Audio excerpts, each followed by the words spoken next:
So what's up guys, we're here dito sa mismong Arcovia and we're invited dito sa Fox launching ng Podium. So ito yung bagong release mismo ng Fox Podium na pang enduro. Yes, this is for enduro talaga type siya. Ito yung parang na Fox 38. Ito naman yung nirelease naman na parang inverted type naman na Fox 38. Kashima niya, nakita mo, unlike before yung mga traditional na mga suspension, nasa upper part, di ba? So, ang maganda kasi dito is talagang dinesign siya more on parang inspired by motocross. Kaya nakita nyo, yung fork niya is upside down na tinatawag. And maganda sa kanya, meron na siyang kasama with comes na may guard na rin siya. Bagit nga ni RJ, dalawang klase. Yung performance is plastic lang, pero maganda plastic na rin siya. It's a polycarb. Siyempre, black na rin yung stanchion nun, yung pinaka-performance series. And then, nakita nyo dito yung rebound adjustment niya. Yan, dito.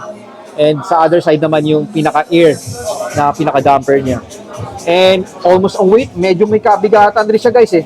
So, hindi siya basta-basta. And by the way guys, ito nga pala is 20 by 110. So, hindi siya compatible within 15. So, parang pinaka-lower leg na bagit nga rin ni RJ is parang katulad ng Fox 40. So once na nasira siya, replaceable siya, madali lang palitan agad. So Fox 40 na agad yung pinaka-lower leg, madali mo lang palitan.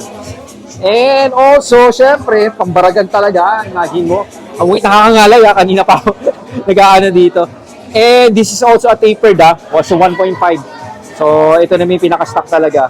So ang presyo niya is around, this is 112,000 pesos. So available to sa mismong Dance Bike Shop dito sa Makati, and also meron silang mga dealer like si Pete's Bike, and I know meron pang mga parating yata sa ibang mga dealers natin nitong Fox Podium. So check it out, the best to, and hoping na mag-release rin ito sa XC at sa ibang releasing ng mga Fox na mga models nila. So alright, peace out.